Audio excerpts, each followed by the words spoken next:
Somewhere at the top of a narrow stone stairway, tucked beneath the slanted eaves of an old and forgiving house, there is a library that has never once been in a hurry. Its shelves lean gently with the weight of centuries, its fire has never fully gone out, and tonight its low wooden door is standing open just enough to let a little warmth spill into the dark. You do not need to do anything but listen. You do not need to hold on to any thought or finish any sentence in your mind. Just let your body soften into whatever is holding you right now, the mattress, the cushion, the blanket, pulled up to your chin, and let your breath slow, just a little, the way it does when you already know you are safe. Picture it, if you like, or simply let the feeling settle over you without any picture at all.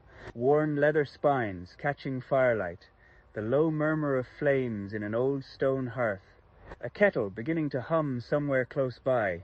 There is nowhere to be tonight except exactly here, in this small warm room at the top of the stairs, where an old wizard has been reading the same slow stories for longer than anyone can remember.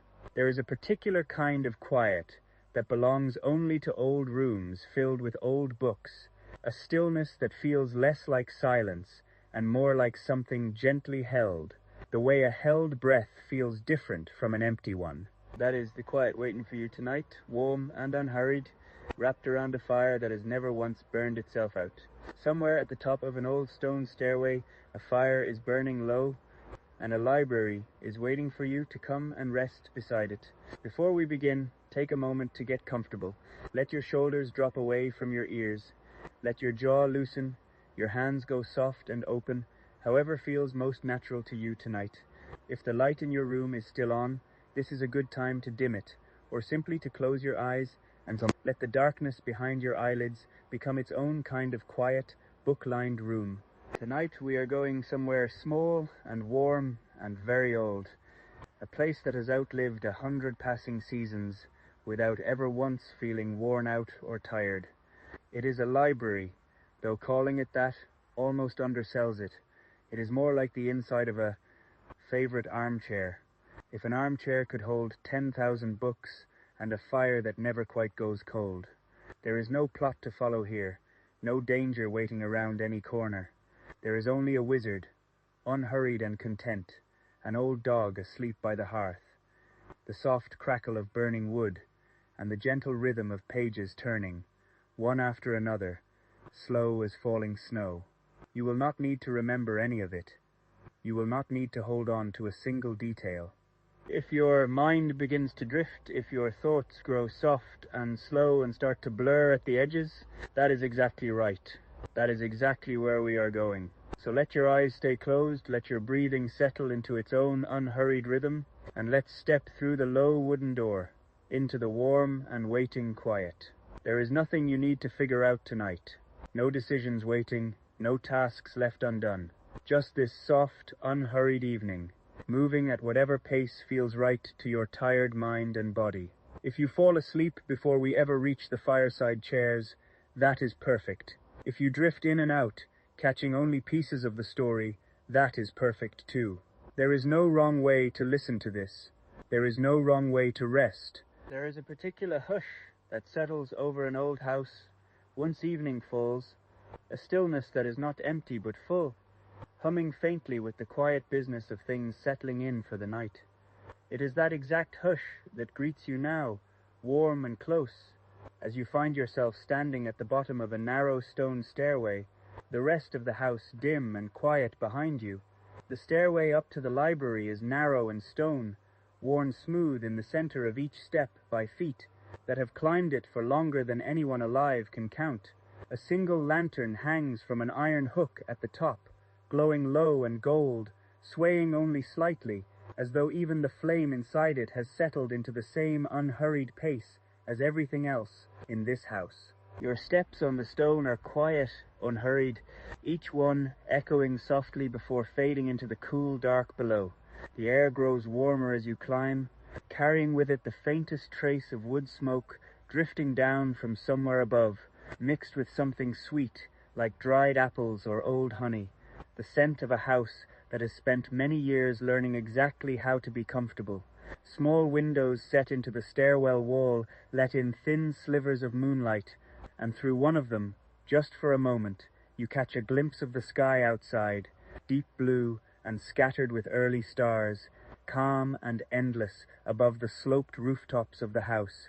With each step, the sounds of the world below fade a little further away, replaced gradually by the soft, warm murmur of a fire, growing clearer the higher you climb, until it becomes the loudest sound in your ears, low and crackling and endlessly patient. At the top of the stairs, the door is old oak, dark with age, its surface soft and warm beneath your fingertips, carved faintly with symbols too worn now to read clearly, though they still seem to hum faintly with something like memory. It opens without a sound, the hinges long ago oiled into perfect silence, and beyond it, the library opens up before you, warm and vast and impossibly cozy all at once. The room is round, its walls curving gently upward into shadow, every inch of them lined with shelves that rise higher than seems reasonable, packed tightly with books of every size and colour, their spines a patchwork of faded reds and deep greens and dusty golds. Some are bound in cracked leather, others in cloth gone soft and fuzzy with age, and here and there a single volume glows faintly from within, a soft pulse of light, like a firefly, caught between its covers, though nothing about it feels strange or unsettling, only gently magical, the way an old and trusted thing feels magical simply by being loved for so long. The air smells of things that belong together, old paper and leather, beeswax polish, the faint mineral warmth of stone, and beneath it all, the rich smoky sweetness of a fire burning low in a wide hearth along the far wall. The fire crackles softly, a slow, steady rhythm of pops and settling embers, orange light flickering gently across the nearest shelves, painting the room in shifting warm gold. Two deep armchairs sit angled toward the fire, upholstered in a soft, faded burgundy fabric, worn smooth at the arms from years of resting hands. Between them, a low round table holds a teapot wrapped in a knitted, cozy, steam curling gently from its spout, and two mismatched cups, one chipped slightly at the rim, in a way that only makes it feel more loved.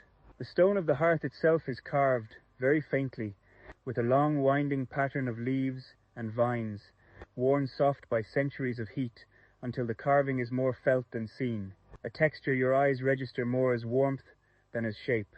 Above the mantel, a small brass clock ticks its strange, slow rhythm, its face worn pale, its hands moving with unhurried confidence, as though it alone in the whole house understood exactly how much time really mattered here, which was, gently, not very much at all. Tall windows are set into the curved walls between the shelves, their glass old and slightly wavy, distorting the outside world into soft impressionist shapes. A scatter of stars, the dark silhouette of distant hills, the faint silver edge of a rising moon. The window sills are lined with small potted herbs, rosemary and lavender, and something faintly minty, their scent mixing gently with the wood smoke and old paper, so that the whole room smells like comfort itself. High above, the ceiling disappears into a soft dome of shadow, though if you look carefully, you might notice, very faintly, tiny points of light scattered across it, as though the sky itself had been invited inside to rest here too, dimmed and gentled just enough to fit beneath the roof. Tucked into a curve of the wall between two towering shelves is a small window seat, cushioned in faded blue velvet, worn soft at the edges. From here, through the old wavy glass, you can see the shape of the hills beyond the house, dark and rolling, dotted here and there with the faint golden windows of other, farther houses, each one holding its own small warm evening, just as this room holds yours. A thin trail of wood smoke rises from a distant chimney, drifting up into a sky scattered with slow, unhurried stars. On the opposite side of the room, half hidden behind a rolling ladder, sits a small writing desk, cluttered in the comfortable way that only a much-used desk can be cluttered.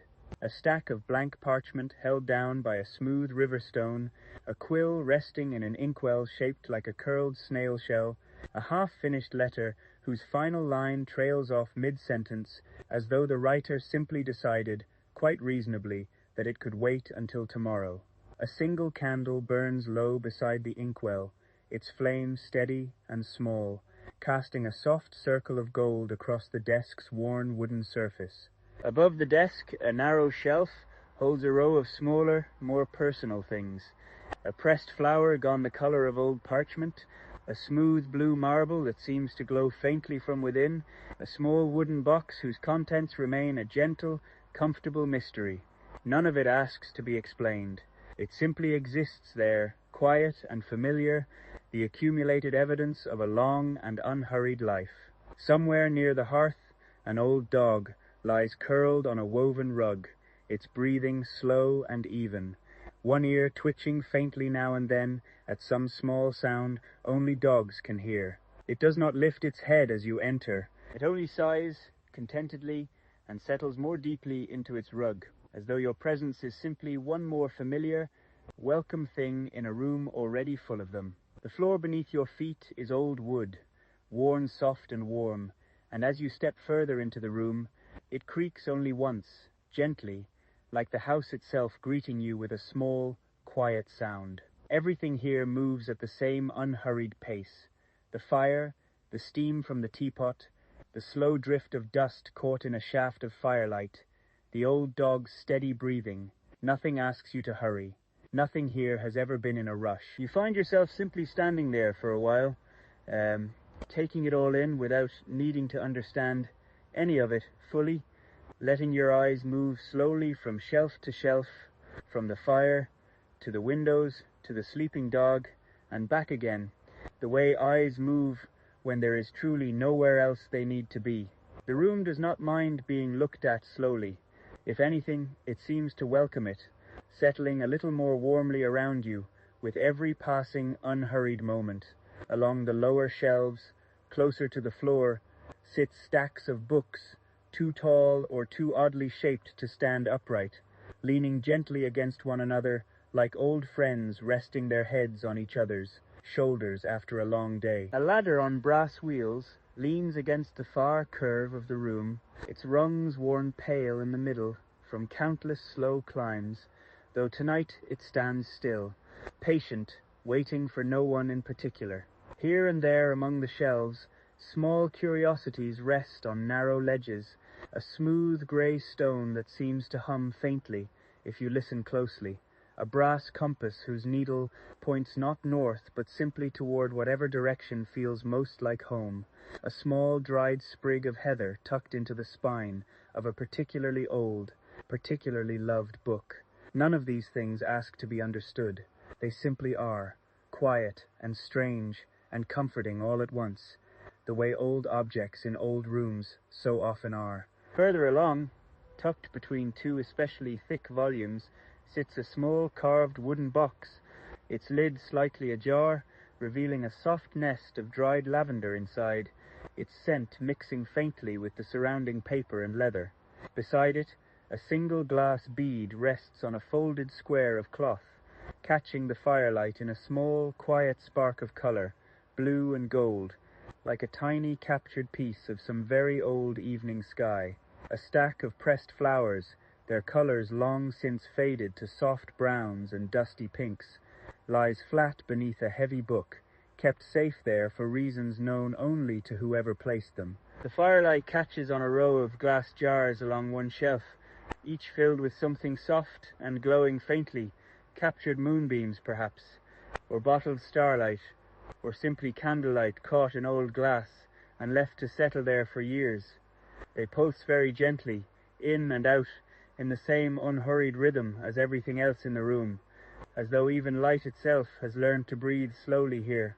Above the hearth, a mantel holds a row of small clay pots, herbs drying slowly within them, their dusty green scent mixing with wood smoke, to create something that smells, more than anything, like the inside of a very old, very safe memory. A clock ticks somewhere nearby, though its rhythm is strange, slower than any ordinary clock, as though it too has decided that tonight calls for a gentler pace than usual. If you stand still long enough and listen closely enough, you might notice that the books themselves seem to murmur faintly, so quietly it could easily be scashno didishok, mistaken for the settling of old wood or the whisper of wind finding its way through some unseen gap. It is neither of those things, not quite.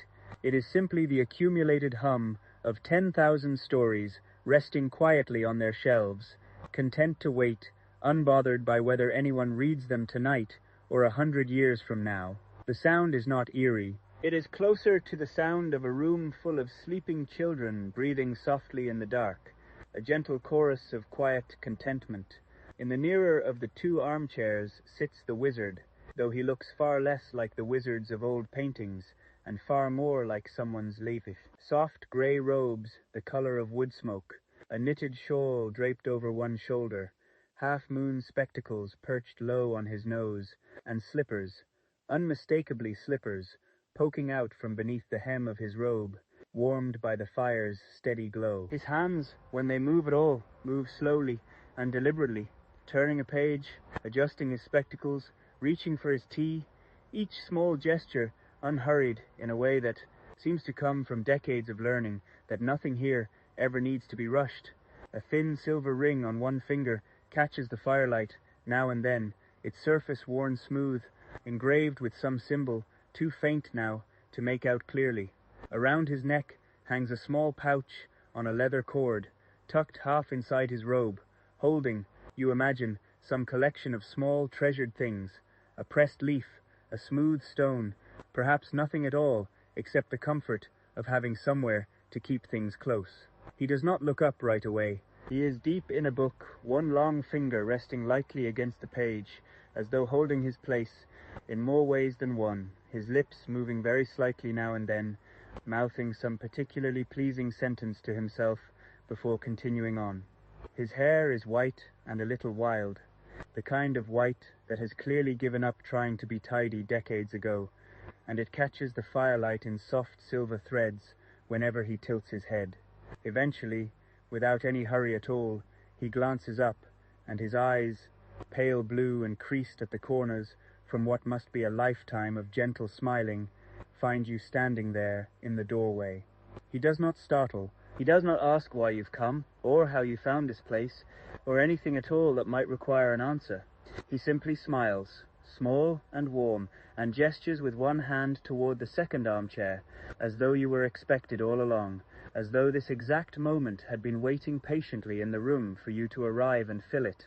You settle into the chair, and it holds you exactly the way an old chair holds someone it has known for years, soft in all the right places, sturdy in all the others.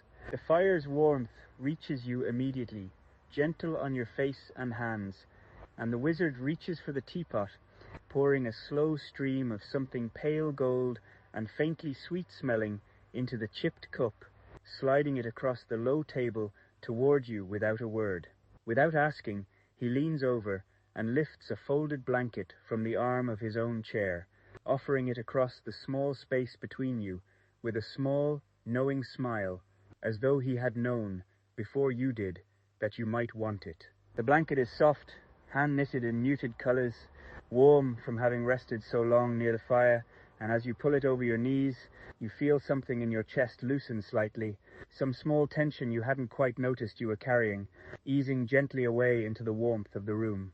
You lift the cup to your lips, and the tea is warm and faintly sweet, tasting of honey and something like chamomile, with a soft undertone of something you can't quite name, perhaps a little cinnamon, perhaps something the wizard grows himself in small clay pots along the windowsill.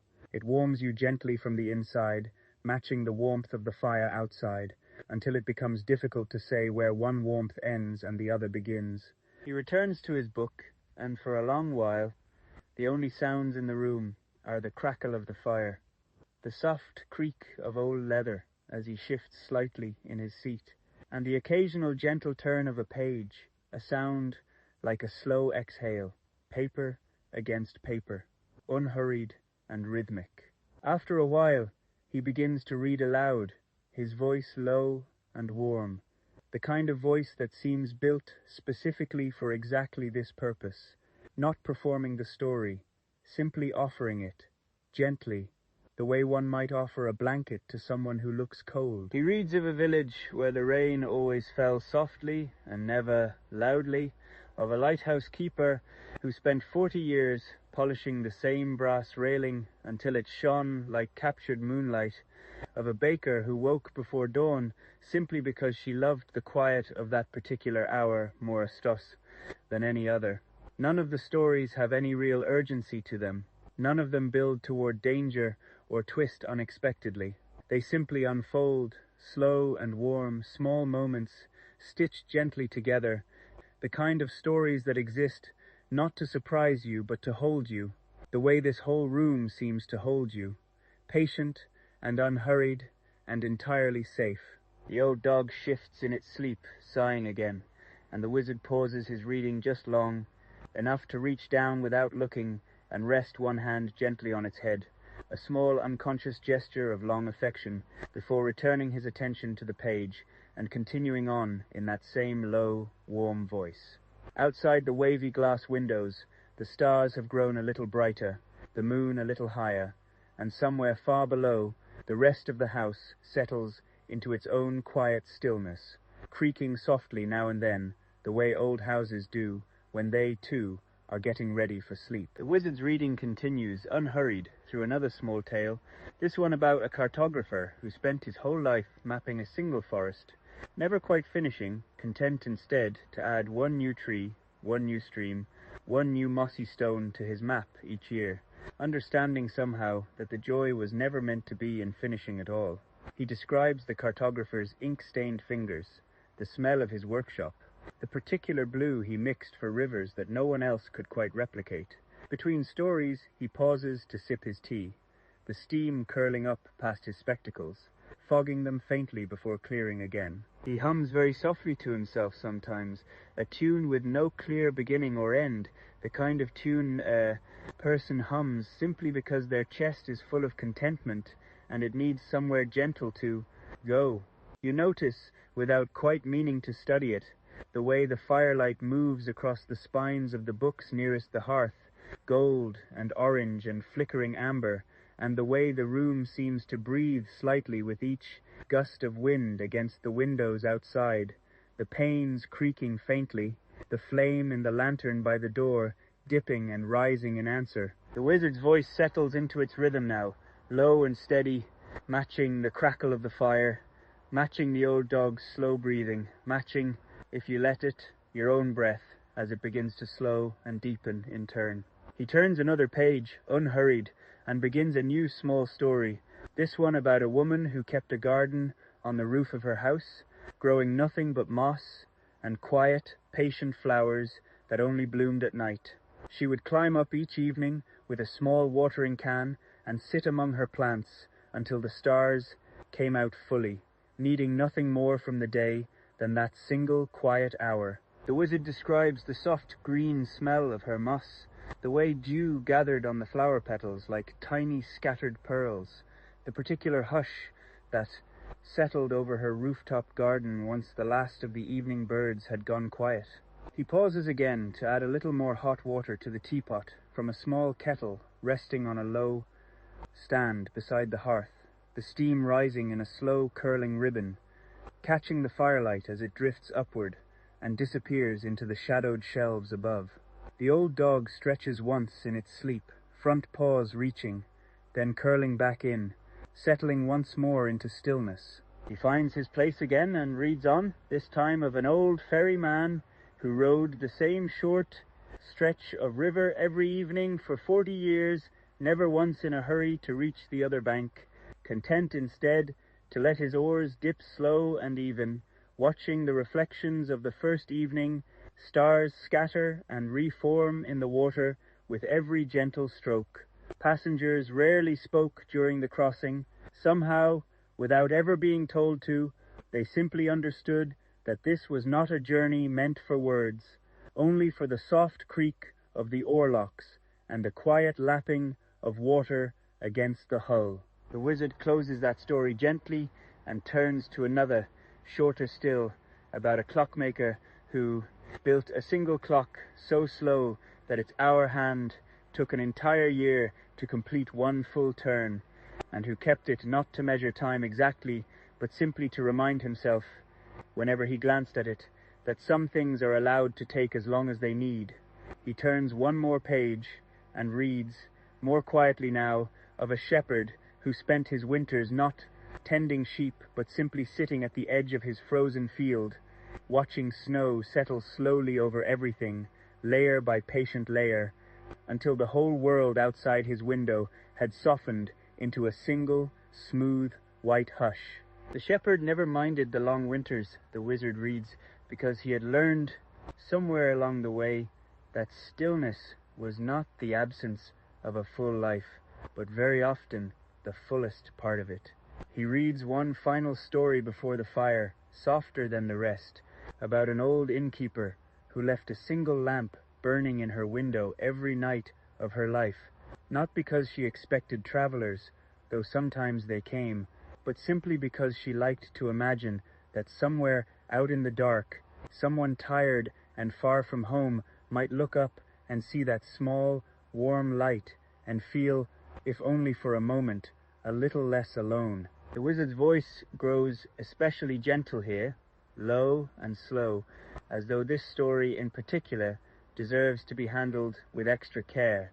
The fire has burned down slightly now, the flames a little lower, a little softer, and the wizard reaches over, without pausing his reading, to add one more small log, the fresh wood catching slowly, filling the room with a fresh wave of warm wood smoke scent, before settling back into its steady, gentle crackle. He settles back into his chair, tea in hand, book resting open on his knee, and for a while neither of you says anything at all, content simply to sit together in the warm quiet, the fire crackling, the old dog breathing slow and even, the whole room wrapped in that particular kind of comfortable silence that only exists between people or wizards who have long since stopped needing to fill every quiet moment with words.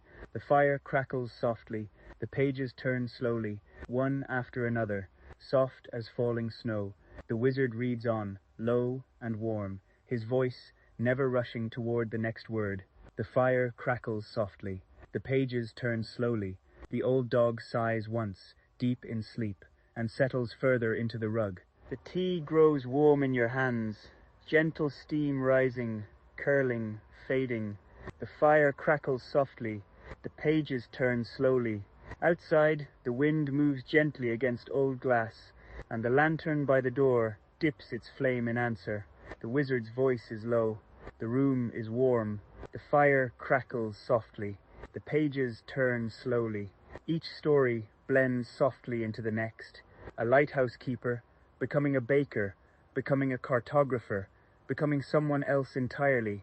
Gentle names and gentle places, drifting past, like clouds, none of them needing to be remembered, none of them asking anything of you at all. The fire crackles softly, the pages turn slowly. The old dog dreams of soft grass and warm sun, one paw twitching gently now and then, chasing something slow and unhurried across some quiet dream field only it can see. The fire crackles softly, the pages turn slowly. The candle on the writing desk burns a little lower, its flame small and steady, casting long soft shadows that barely move at all. The fire crackles softly, the pages turn slowly. Your eyes grow heavy, the way eyes do near a warm fire on a quiet night, heavier with every soft turn of the page, every low word spoken, every slow breath drawn in and let go. The fire crackles softly, the pages turn slowly, one after another, soft as falling snow. The wizard's voice grows even softer now, barely more than a low, warm murmur, words blurring gently together the way words do at the very edge of sleep. Not because they matter less, but because you no longer need to catch each one to feel held by all of them. The fire crackles softly, the pages turn slowly, and the room, warm and round and endlessly patient, settles more deeply into its own quiet evening, exactly as you are settling into yours. The fire is low now, just embers, soft and orange. The wizard's voice has quieted, almost a whisper. The dog is still. breathing slow. The tea is cool, forgotten gently in your hands. The shelves rise into shadow, dark and warm. The wind is soft against the glass, so soft. The lantern flame is small now, barely moving. The book rests open in the wizard's lap, unfinished. That is all right. Nothing here needs finishing. The room is quiet, so quiet. Your eyes are heavy, heavier than the books on every shelf. Let them close. The fire will keep its low glow. The wizard will keep his soft watch. The dog will keep dreaming its slow dreams. You do not have to hold on to anything anymore. You can let it all go now. The room is warm. The fire is low. You are safe. Somewhere at the top of an old stone stairway, a fire is settling into embers. Somewhere a wizard reads on, in a voice too soft now to fully hear. Somewhere an old dog dreams beside a low, warm hearth. Somewhere a teapot cools slowly on a low, round table. Somewhere a page turns one last time and is not turned again tonight. Somewhere you are already asleep. The fire glows low against old stone. The shelves rise quietly into shadow. The night is long and warm and endlessly patient. There is nowhere else to be. There is nothing else to do. Only this quiet. Only this stillness. Only the slow, gentle glow of a fire burning low, carrying you softly, softly, softly into rest.